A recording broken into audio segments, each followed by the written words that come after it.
Boa noite a todos. Sejam muito bem-vindos ao primeiro Talk Indique. O Talk Indique é um formato que o Indique está trazendo para que a gente possa discutir temas de relevância para a sociedade, para a justiça e para os cartórios.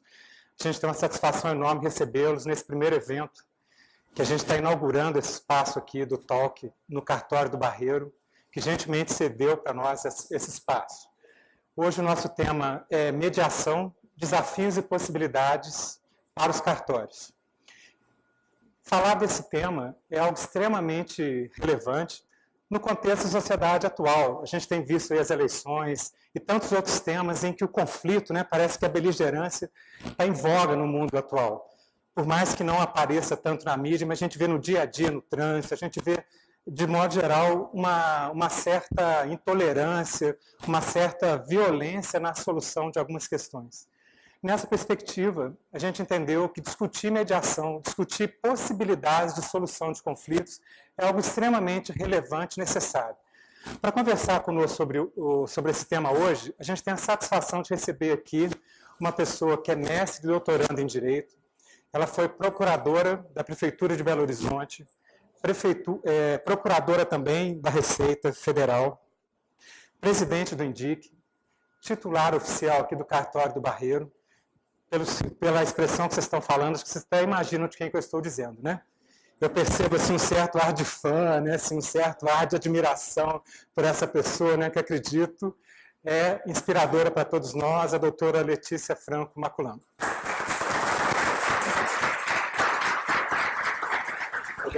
Letícia, por favor. O nosso convidado também é muito especial dessa noite. Eu vou até pegar aqui, vocês vão me dar licença para eu ler, porque é uma figura que eu conheci há pouco tempo. A gente teve uma diferença de time de futebol, assim, mas é coisa que acontece. Ele contou uma passagem dele com um jogador de futebol lá, que eu não sei se ele vai querer contar aqui, mas acho que se o time rival souber, vai ser meio complicado. Você vai precisar de um mediador para lidar com esse negócio, Mas ele é juiz federal, instalou e coordenou o Sejuc de Minas Gerais entre 2002 e 2014. Foi um juiz pioneiro em conciliação e responsável pelas primeiras audiências de conciliação ainda em 2005. Veja que a gente está falando de alguém que acumulou não só conhecimento, mas também uma bagagem prática em lidar com esse tema que é o foco da nossa discussão aqui hoje. Ele também idealizou e organizou o primeiro curso do CNJ de formação de instrutores da primeira região. Coordenador científico do 4º Fórum Nacional de Conciliação e Mediação, realizado na AJUF, e coordenador do Programa de Conciliação da BR-381. Tenho a satisfação também de chamar o doutor André Prado de Vasconcelos.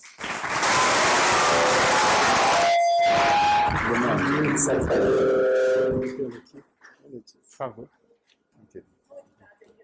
Obrigado.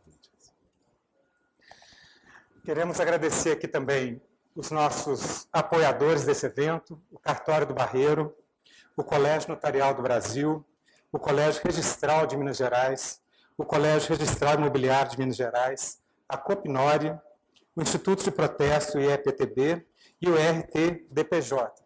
Sem eles, provavelmente, nós não estaríamos aqui reunidos discutindo essa temática hoje.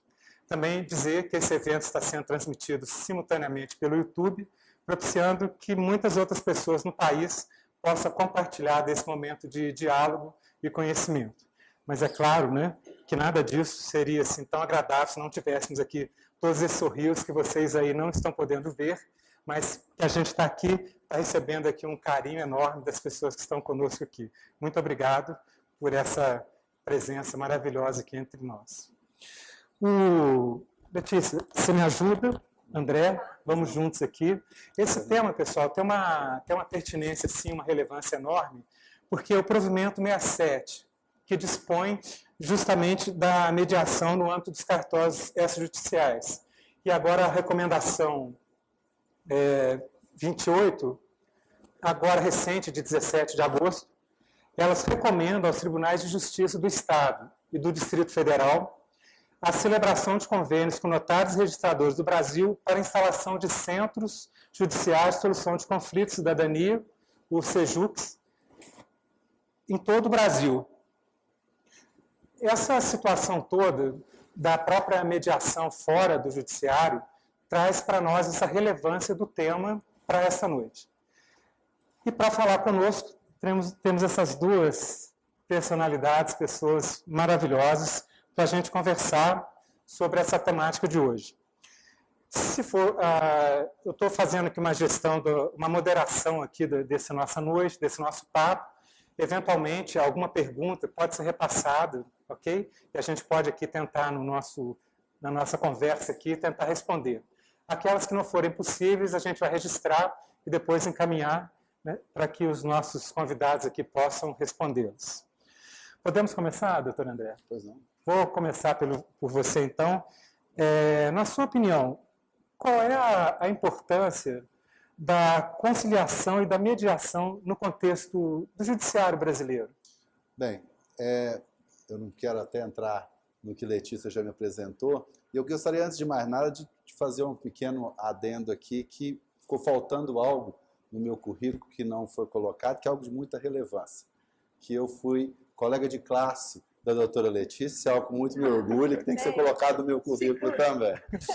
Bem, na verdade, a conciliação e a mediação e todas as formas de solução consensual de conflitos, elas vêm para trazer para um espaço novo, não é? Problemas que o judiciário não está dando conta de resolver por si próprio. A verdade é essa. Eu gosto sempre de dizer que o conceito de judiciário multiportas, ele nasce na incapacidade que o judiciário tem de dar uma tramitação rápida, célere e suficiente pelo método tradicional. Vou só te pedir uma parte aqui também. Pois não. Você acabou de mencionar um conceito que me parece não é muito conhecido ou muito comum. Pelo menos assim, a gente está falando para várias pessoas da área do direito, mas também estamos falando para pessoas de fora da área, né? Você trouxe o conceito de justiça multiportas.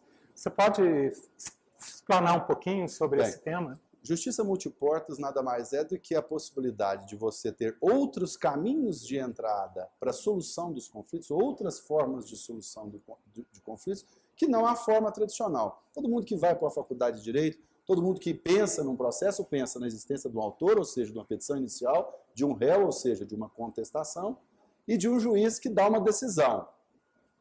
Quer você goste ou não, é aquela que está sendo colocada, é a decisão outorgada. O conceito judiciário multiportas, ele passa por uma renovação na maneira de solucionar esses conflitos. Sim. E mais do que isso, em específico com a mediação, ele se preocupa com a preservação das relações que existiam antes do problema, ou seja, do conflito, porque conflito é uma coisa natural. Desde menino, as pessoas têm gostos diferentes, né? O que seria do preto e branco, maravilhoso, se só existisse o azul, não é? Okay. O que seria do masculino se só existisse o feminino? Então, a ideia de conflito, a ideia de se pensar diferente, ela é íncita à convivência social.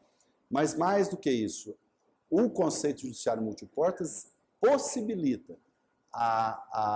não só o poder judiciário, mas outros atores relevantes possam desempenhar um papel no sentido de pacificar a nossa sociedade. Essa aqui Deixa eu ver se eu entendi. Eu fico imaginando assim, se eu tenho um problema na justiça, é como se eu tivesse uma única porta. Exato. É isso? Aí eu tenho que ir lá, eu vou passar pelo juiz, promotores. Quando você fala assim, multiportas, eu fico imaginando assim, eu chego num lugar, aí tem várias portas. Eu posso, de repente, escolher uma? Eu vou eleger uma, é isso? É exatamente essa. Eu brinco sempre que eu falo que a Constituição de 1988, ela abriu uma coisa maravilhosa, que realmente é algo maravilhoso, que poucos países do mundo têm, que é o amplo acesso ao Poder Judiciário. O brasileiro tem, de fato, amplo acesso ao Poder Judiciário. Todo mundo pode entrar no Judiciário. Se você hoje quiser sair daqui e ajuizar, termar algo no Poder Judiciário Estadual, você tem um endereço. Lá na Santos Barreto, você pode ajuizar no Poder Judiciário Federal, até mesmo sem a presença de advogados. Pode atermar algo. Na Justiça do Trabalho também há essa possibilidade, no seu respectivo endereço. Mas nós temos um problema, e essa é a grande, que é a brincadeira que eu faço, que eu falo que O amplo acesso é uma porta dourada linda. E aí você entra num quarto escuro, pequeno, e não consegue sair fora. Por quê? Porque hoje o judiciário brasileiro lida com um volume de demandas para as quais ele não tem condição de resolver.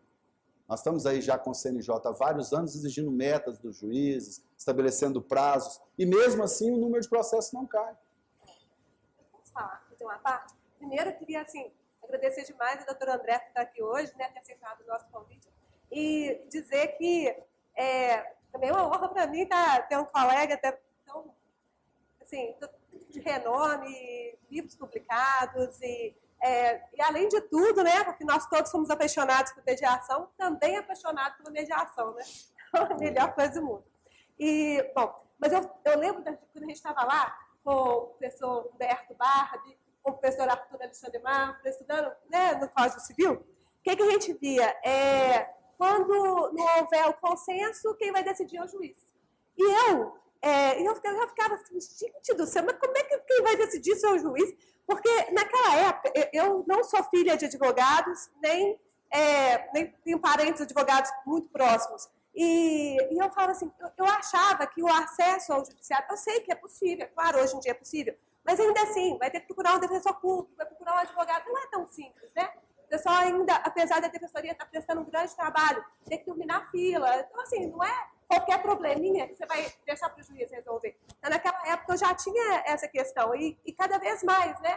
A gente vê que, em vez de ficar mais fácil, às vezes fica mais difícil.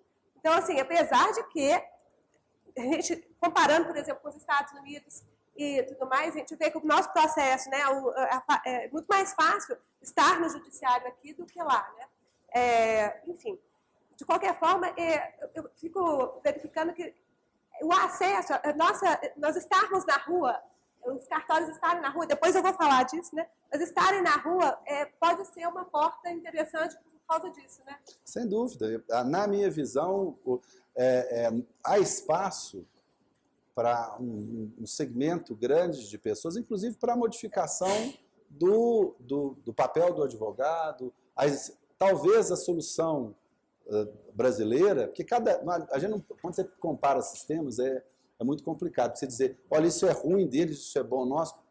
Eles são só diferentes porque eles estão preparados para universos distintos, para pessoas que pensam diferente.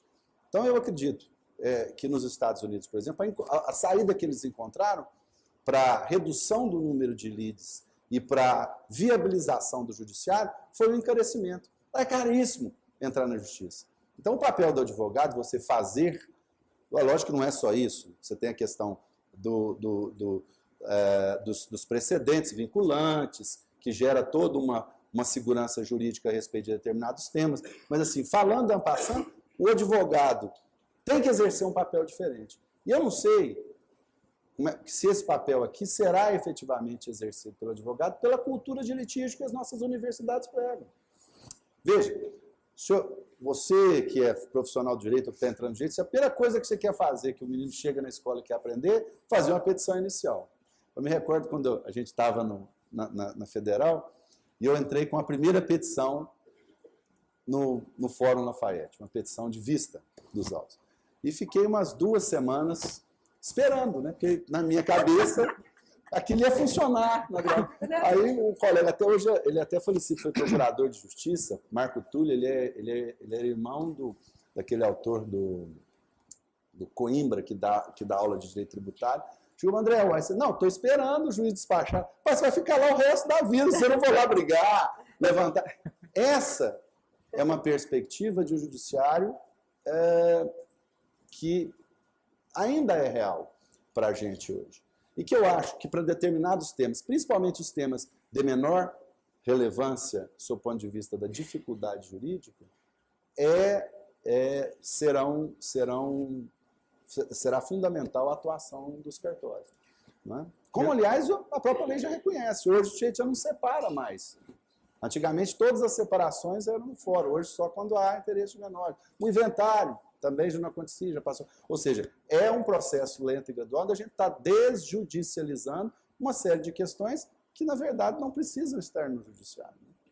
Eu fico considerando também, doutores André, Letícia, que eu acho que a justiça ela desempenha um papel fundamental na sociedade, que é manter a sociedade equilibrada, funcionando. Na medida em que há a sensação de que a justiça não é feita, acho que isso ao longo do tempo vai esgarçando a sociedade. Bem, veja, sobre vários aspectos, a lentidão ela é ruim para todo mundo. Se você chega num bar para tomar uma cerveja sexta-feira à noite, você quer que a pessoa chegue rápido. Qualquer tipo de prestador de serviço ele tem que ter, primeiro, qualidade, segundo, eficiência e terceiro, celeridade. E com isso a gente também não pode aqui fazer da crítica à justiça uma panaceia. Não é verdade. A justiça tem avançado profundamente em diversos campos. O Brasil é muito inclusivo. Se nós fizermos uma medição comparada com vários países, o brasileiro tem acesso a direitos, uma gama de direitos extraordinária, mas ainda não é perfeito. E mais do que isso, nunca vai ser. Nunca vai ser, porque não é possível, sob o ponto de vista orçamentário, pelo menos no meu modo de entender, não é possível que o judiciário cresça para ficar do tamanho que a nossa sociedade precisa. Sim. Nós vamos ter que encontrar saídas outras. Nós vamos ter, aliás, é de Durkheim essa expressão, né? Nos momentos de crise que a gente se enxerga e se reinventa. E a crise econômica que o Brasil está vivendo hoje mostra isso claramente. O judiciário não pode crescer mais. Nós já crescemos o tanto que dá. Nós não podemos mais absorver pedaços do nosso orçamento. Nós precisamos fazer mais e melhor com o mesmo tamanho orçamentário. Essas questões que você está trazendo trouxeram uma questão que a gente conversou um pouco mais cedo, né?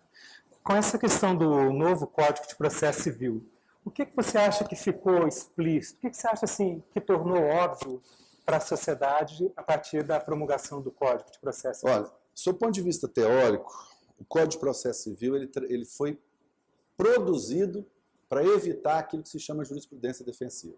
O que é jurisprudência defensiva? É você arrumar qualquer desculpa para não julgar o mérito da ação. Ou seja, está faltando uma petição, está faltando. Porque eu vou falar de uma maneira mais leiga, para que não fique muito árido do tempo. Mas está faltando uma assinatura aqui, está faltando um documento ali, vamos distinguir e ele entra de novo. Essa jurisprudência defensiva, e principalmente que impediu o acesso às cortes superiores, é o que o Código de Processo Civil, e os teóricos do Código de Processo Civil quiseram evitar. Mas ele obviou uma série de circunstâncias. Primeiro, nós não podemos que o Poder Judiciário não é um problema do juiz. Nunca foi. Ele é um problema da sociedade. Toda a sociedade tem que primar por um bom judiciário. Todo mundo tem que ajudar para o judiciário funcionar. A partir do momento que você, por exemplo, exerce excesso de litigância no judiciário, você está atrapalhando. Não é? Vamos parar para pensar. A excessiva judicialização de políticas públicas. Só para dar um exemplo aqui. A excessiva judicialização de políticas públicas, não é? Pelo judiciário. Ela tem que ser revista em algum momento. Você pegar um município que tem 10 milhões de orçamento, mandar ele pagar um remédio para uma pessoa que custa 10 milhões, você inviabiliza o Serviço Municipal de Saúde para todos os demais concidadãos. Então, estou só mencionando essas. Então, o Código de Processo Civil ele obvia isso. Primeiro, o judiciário é um problema da sociedade. Nós temos que discutir todos nós o que fazer com o judiciário. Segundo, há uma necessidade, a meu ver, fundamental de se reduzir o volume de litigiosidade. Não, o judiciário não pode ter as portas escancaradas para tudo, porque em nenhum lugar do mundo isso funciona assim. Terceiro, há que se preservar a figura do magistrado como alguém para a resolução dos conflitos que realmente interessam. E quarto, reconhecer que existem conflitos que o judiciário não vai resolver. Em nenhuma hipótese ele vai resolver. Os senhores querem ver um exemplo? Nós temos o Anel Rodoviário de Belo Horizonte. O Anel Rodoviário de Belo Horizonte tem no seu entorno 8.000 famílias. 8.000 famílias que lá vivem e ocupam ilegalmente, né? E que tem, ao fim e ao cabo, que ser tirados de lá. O processo natural, ele é muito fácil para um juiz. Honestamente falando, basta dar uma decisão assim, olha, desocupem as 8.000 residências feitas. Pronto, está resolvido. Do ponto de vista formal, Sim. a solução que está sendo pedida para o judiciário está dada. Mas tem jeito? Isso Não. vai dar solução para o problema? Não. E é a respeito disso que eu acho que a sociedade, que os locais do conhecimento, que os locais das pessoas que pensam o direito, que pensam a solução dos conflitos, é que tem que trazer novas soluções para a gente. Este caso que você citou, nós já tivemos a oportunidade de conversar sobre ele, e eu vou ter a expectativa aqui de que, antes da gente terminar a nossa noite aqui, o senhor possa comentar um pouco sobre ele. Sim. Mas eu posso entender, então, que a mediação no cartório pode ser uma das portas do conceito de justiça multiportas? Olha, eu gosto sempre de fazer uma diferenciação bem clara entre o conceito do que para mim é conciliação e do que para mim é mediação. Mediação é o estímulo à solução do conflito que existe entre pessoas que precisam continuar convivendo. Então, por exemplo, você faz mediação num casamento que se quer manter. Você faz mediação numa sociedade, uma pessoa jurídica que você tem que preservar. Ou seja, você mantém os laços. Eu acho que o cartório tem extrema importância na mediação e nem tanto na conciliação. Por quê? Porque eu entendo a conciliação como algo para se resolver na linha de Harvard, ou harvardiana, como eles falam, de você resolver o problema que está sendo posto para você ali. Nu e cru, sem pensar no para trás, sem pensar no que vai ficar para frente. O que é o problema aqui? O problema aqui é um financiamento envolvendo uma casa que eu acho que eu já paguei 50% e o banco está dizendo que eu só paguei 30%. Então, você vai resolver algo pontual com a conciliação. O foco é resolver aquele problema ali. Eu acho, e depois a gente pode falar mais sobre isso, mas eu acho que esse é o grande desafio. Não é? É o cartório ser capaz de mediar esses conflitos, inclusive como um anteparo e uma porta lateral, não lateral, mas uma outra porta, para evitar o ajuizamento de ações que não precisam ser ajuizadas. Já que a gente trouxe aí o tema cartório, né, eu vou aproveitar e pedir a opinião da Letícia aqui. Porque, veja assim, a gente está aqui hoje discutindo a mediação, desafios e possibilidades dessa situação dentro dos cartórios. E aí, Letícia, eu quero te ouvir sobre isso. Quais as vantagens que você vê, tanto para a sociedade, para o judiciário, para os próprios cartórios, sobre essa perspectiva de ser uma porta, e eu imagino que nem uma porta lateral, né, mas uma porta bem frontal, assim, para lidar com as questões da mediação?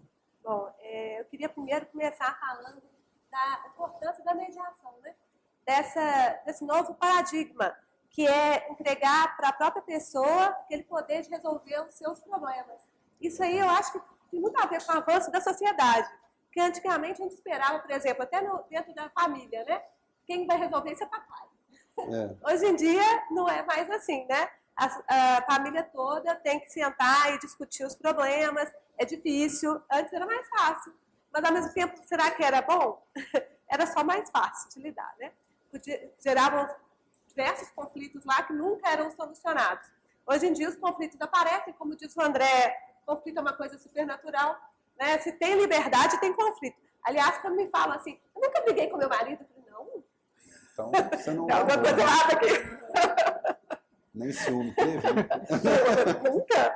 Porque lá em casa, assim, a gente tem umas discussõezinhas básicas, né? Mas, enfim, os gatos, então, quase deram divórcio lá em casa. Você só os gatos? Não, pois é.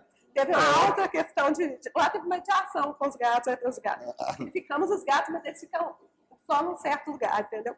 Mas, bem, mas a questão é essa criação dessa cultura de paz, de solução negociada dos conflitos, de não deixar para um terceiro decidir, né? Quer dizer, nós mesmos lidarmos com os nossos problemas e acharmos soluções que nem sempre são aquelas que a gente esperava, mas que são as melhores que a gente conseguiu negociar. Então, e não ter essa questão de vencedor e vencido, que às vezes você carrega isso pela vida inteira, né? Putz, perdi aquela ação, eu tinha razão e eu perdi. E às vezes fica a vida inteira esperando, porque, infelizmente, né? Eu chamo TRF de buraco negro, viu, André? É o buraco negro, porque você tem certeza que vai entrar, agora você vai sair, você não tem certeza, não. Então, assim, Infelizmente, eu até acho que vamos levantar a bandeira, trazer um TRF para Minas, Muito né? bem. Porque precisamos trazer um TRF para Minas mesmo, porque Minas merece um TRF. Mas, enfim, eu estou com umas ações lá que é para os meus netos, né? Então, infelizmente, é isso. Enfim. Outra questão muito importante, né? É esse ambiente, aquela coisa da formalidade, assim, tem gente que morre de medo, já chega tremendo, assim, na audiência, né? E, assim, a ideia que a gente está pensando é receber as pessoas com acolhimento. No cartório é o contrário, muita gente não tem medo nenhum. Até podia ter um pouquinho mais de medo, né, Raul? Porque, às vezes, chegam lá chutando balde, já, aquela coisa. Então, assim, realmente eu acho que talvez essa questão da autoridade para a conciliação, a gente já orientar que a conciliação não seja a melhor opção para nós. A mediação, que é aquilo que as próprias pessoas, né, a gente vai deixar que as próprias pessoas alcancem a solução utilizando as técnicas, seja melhor para nós, né? Bom, mas o que eu acho que pode ser interessante para nós com a mediação?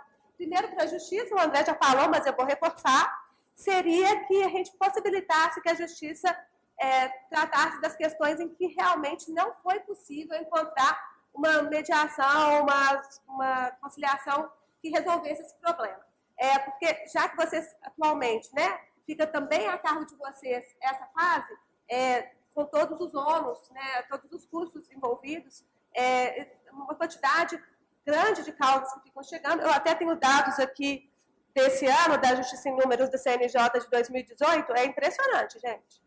Olha só, 29,3 milhões de processos novos.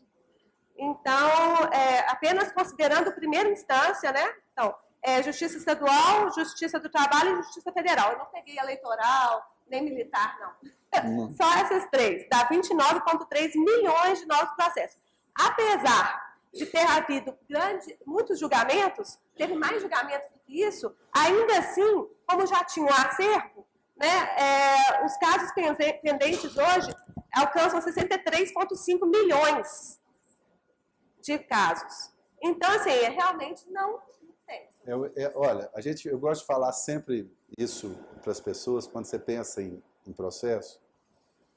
Se você tem 29 mais 73, 63, dão 99 milhões. Vamos arredondar para fechar a conta aqui, vamos falar 100 milhões de processos. Nós somos mais ou menos 200 milhões de habitantes no Brasil. Um pouco mais, um pouco menos, como a Letícia não trouxe outros dados. Possivelmente a gente tenha mais de 100 milhões, então possivelmente nós temos 105, 110 milhões de milhões. Hoje eu realmente, de fato, não tenho esse dado. Eu tinha esses dados bem claros em 2016, 2015. Se nós somos 200 milhões, se você considera que para cada processo você tem que ter um autor e um réu, é como se cada brasileiro tivesse um processo para chamar de seu. E você está incluindo as crianças, inclusive, né? Bebê, vai ter um processo para chamar de seu. E se você não tem um processo, olha para quem está do seu lado. Ele deve ter dois. Se você não tem um processo seu, aquele indivíduo vai ter que ter dois. Se são 200 milhões. Essa é uma realidade, gente, que ela é massacrante para o profissional do direito. E mais do que isso, a necessidade de judicialização massacra também o profissional do direito. Nós temos hoje, eu sempre gosto de falar a respeito disso, com os meus alunos lá na universidade, quando eles me perguntam, André, o que eu preciso fazer? Olha, você tem que ser muito bom. Por que você tem que ser muito bom? Porque você vai encontrar um universo com 1 milhão de profissionais que passaram na OAB. Então, se você conseguir se formar, fazer o TCC, passar na prova da OAB, você ainda vai ter 1 milhão de concorrentes. Se você não passar na prova da OAB, você terá 3 milhões de concorrentes. O Brasil tem hoje 4 milhões de profissionais do direito formados, de bacharéis. Nós precisamos encontrar saídas, porque não é possível só a saída da judicialização, até só para a perspectiva de se encontrar um nicho profissional para todos esses indivíduos, não é? Que se formam. E eu acho que as saídas são várias, né? Mas essa é uma delas. A mediação. Letícia, eu vou voltar a te perguntar sobre cartório, mas acho que é uma pergunta que vocês dois podem explorar a partir da sua fala, que acho que é um tema que veio de uma pergunta que nos foi encaminhada, tá certo? A pergunta é o seguinte: a Lei 13.140, de 26 de junho de 2015, exclusiva sobre o procedimento da mediação estabelece não ser necessária a formação específica em direito para atuar como mediador. A gente está falando de um espaço que não tem uma reserva de mercado a uma determinada formação e profissão. Qual a sua visão sobre profissionais de fora da área do direito atuarem como mediadores? Sob o ponto de vista do benefício, eu não tenho a menor dúvida. Se você pegar o direito de família, com certeza o psicólogo será excelente para mediação no direito de família. Sob o ponto de vista do direito comparado, não é? Nós temos exemplos no mundo inteiro de profissionais que não são formados em direito e nem por isso deixam até de prestar jurisdição. Um exemplo claro, por exemplo, na Inglaterra, nós temos o magistrate, que é o quê? É um juiz que é um juiz leigo que fica no exercício da jurisdição de pequenas causas 4 meses por ano. Uma vez a cada 3 anos, eu não me recordo mais se é uma vez a cada 3 anos, mas ele é um juiz leigo. Nós temos a figura do juiz de paz previsto constitucionalmente. E eu acho que todo mundo, somente todo mundo que gosta de direito penal, né, que hoje em dia é o direito penal punitivo, né, tem a figura do jurado. Você é um juiz também, mas já não é algo que não acontece. Você pode ser, você é o juiz de fato da causa. E todo mundo que é jurado e que sente, isso é uma das questões mais engraçadas que a gente tem, o sujeito sente o peso de julgar um semelhante, ele fica mais condescendente com quem pratica o erro, sabe? Isso é uma realidade mesmo. Ser jurado não é fácil, julgar não é fácil, não. Então, na sua visão, é positivo? Positivo, muito, extremamente positivo.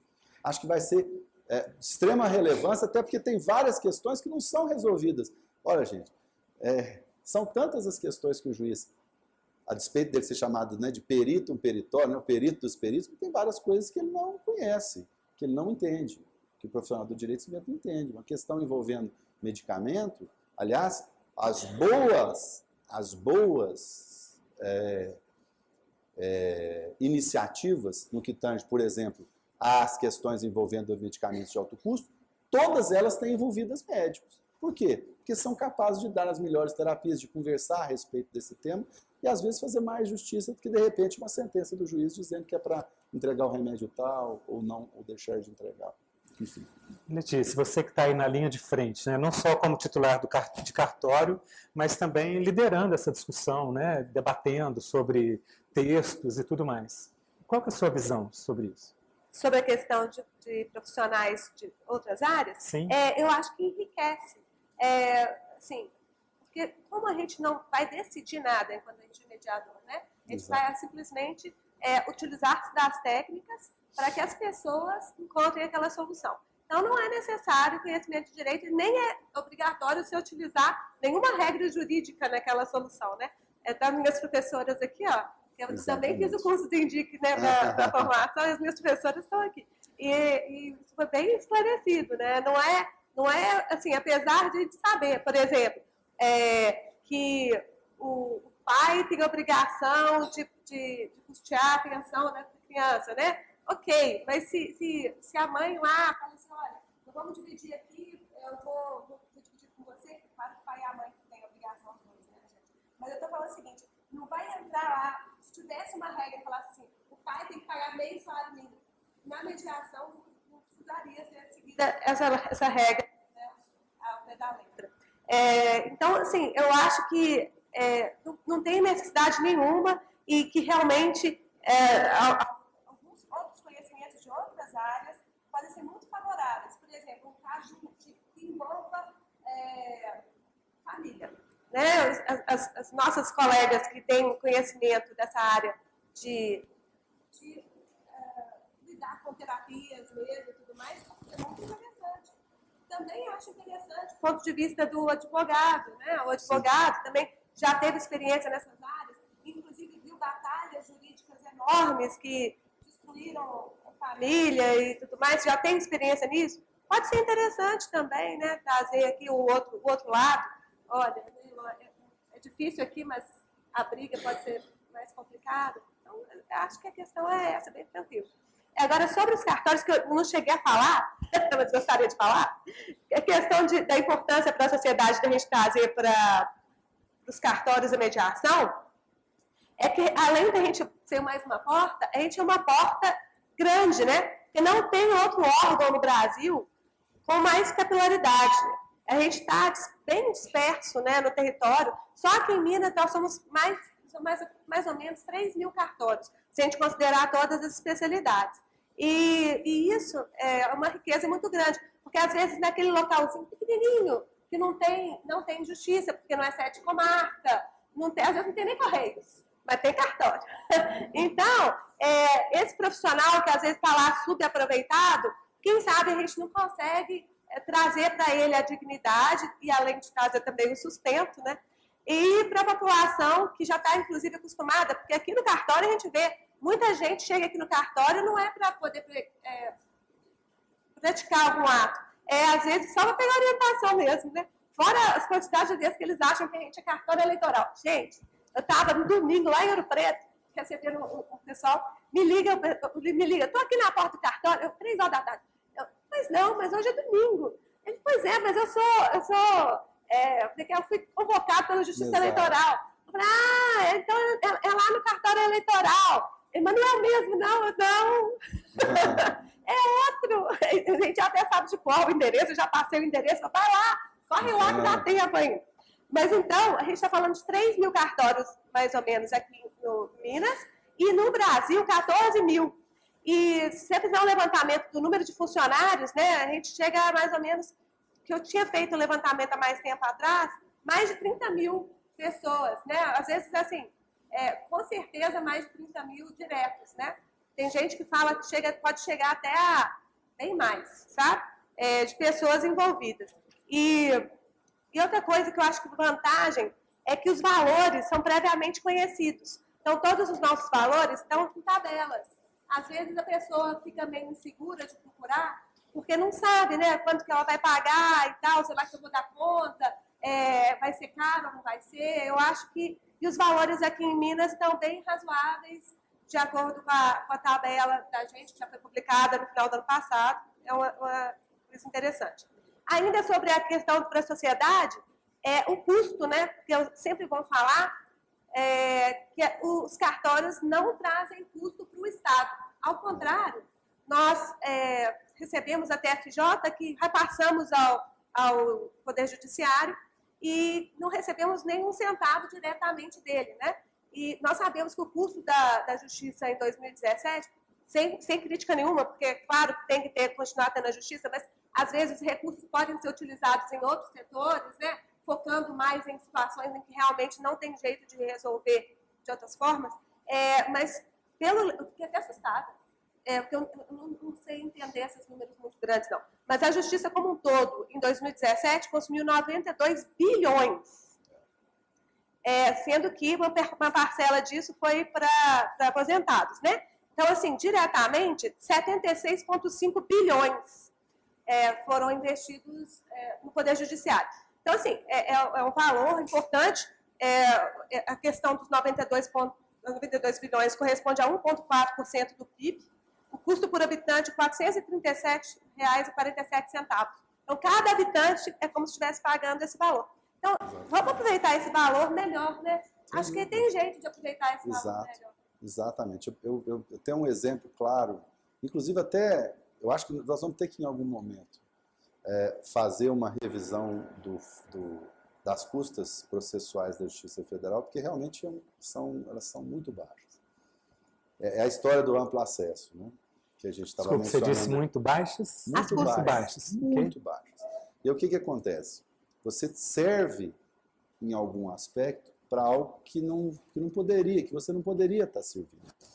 Vou citar um exemplo, só não vou falar qual conselho, que isso é irrelevante, mas houve um conselho que determinou a distribuição dentro da Justiça Federal, e pense, você tem um profissional que entre 3 mil, 4 mil, 5 mil candidatos passam 20, 30, pessoas extremamente qualificadas. E fizeram protestos judiciais, milhares de protestos judiciais, que abarrotaram as varas para intimar o sujeito para cobrar R$500 de anuidade, R$1.000 de anuidade. Isso significava um valor irrisório, E sabe quanto que eles pagavam por isso? 5. 5. 5 reais. Mas olha, fala com eles que para órgãos públicos, né? Tem um protesto que você não paga nada para poder protestar. Não, foram, assim, a gente para pensar, quando você pensa na iniquidade desse modelo, sim, nós vamos ter que rever isso. Isso não pode ficar no judiciário. Esse protesto judicial que está sendo feito pode continuar sendo feito aqui. Então isso tem que ser elevado a um custo. Acho que a única solução para esse tipo de problema é elevar isso a um custo que torne inviável o ajuizamento dessas ações. Você tem que usar um outro caminho, não pode ser justiça. Sem dúvida, já não pode. Esses 92 bilhões, eles têm... Olha, o Brasil tem sede de justiça, precisa da justiça, precisa de justiça rápida, precisa de justiça séria, mas, honestamente falando, a justiça não precisa desse tipo de trabalho que não tem absolutamente nada a ver com o conceito de justo. Né? Aliás, é o contrário. Quando você para pensar que você está gastando 2, 3, 4 vezes o valor daquilo que você está cobrando, isso é uma realidade. Execuções fiscais no Brasil, de conselhos profissionais, elas cobram, em regra, R$ 1.500. O custo para o Estado dessas mesmas execuções são R$ 6.000. É preferível o Estado parar de receber e pagar para o conselho o que ele está querendo cobrar, porque ele vai gastar 3 vezes menos. Não precisa, Okay. não. Exato, é o que eu estou dizendo, Ou seja, nós precisamos encontrar uma outra saída. Né? Ainda é gratuito, não paga nada.